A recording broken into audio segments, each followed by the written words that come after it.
1992 ഞാനും രാജപ്പനും കൂടി ഷർട്ട് എടുക്കാൻ പോയി. ഷർട്ടിനെന്താ വില എന്നറിയോ? 300 രൂപ 90 പൈസ. അന്ന് ഇത്തിരി ധൃതി ഉള്ളതുകൊണ്ട് ഇട്ട് നോക്കാൻ പറ്റിയില്ല. വീട്ടിൽ ചെന്നിട്ട് നോക്കിയപ്പോലെ ഭയങ്കര ഇറക്കത്തിന് ഞാൻ സാധാരണ ന്യൂട്രൽ പോകാറല്ലോ. ഞാൻ നോക്കുമ്പോഴോ എന്റെ ഓപ്പോസിറ്റ് ലോറി ചീറി പാഞ്ഞു വരുന്നു. തിരിഞ്ഞു നോക്കുമ്പോഴോ ഒരു ബസ്. എന്റെ പൊന്ന് സാറേ, രണ്ടും കൂടി കൂട്ടിമുട്ടി ഓൺ ദി സ്പോട്ടിൽ 20 പേര് വേറെ ബസ് കയറി പോയി. ഈ ബസ്സിലൊക്കെ യാത്ര ചെയ്യുന്ന ആൾക്കാരെ സമ്മതിക്കണം. നമ്മൾ യാത്ര ചെയ്യണേ കാറിൽ യാത്ര ചെയ്യണം. ഇന്ത്യയിലൊക്കെ ഇപ്പൊ എത്ര തരം കാറുകളുള്ളത്? ഇന്ത്യയിലൊരു കാറുണ്ട് കമലഹാസന്റെ, എന്താ പെർഫോമൻസ്.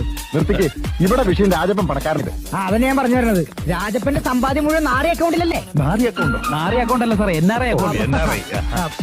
പിന്നെ സ്വന്തമായിട്ട് 3 ഫ്ലൈറ്റ്. 3 ഫ്ലൈറ്റോ? ഫ്ലൈറ്റ് അല്ല, ഫ്ലാറ്റ്. പിന്നെ കാറിന് കാറ്, പെണ്ണിന് പെണ്ണ്. പെണ്ണോ? പെണ്ണിന് പെണ്ണല്ല, പൊന്നിന് പൊന്ന്. അറബിയില് പൊന്നിന് പെണ്ണെന്ന് പറയാം.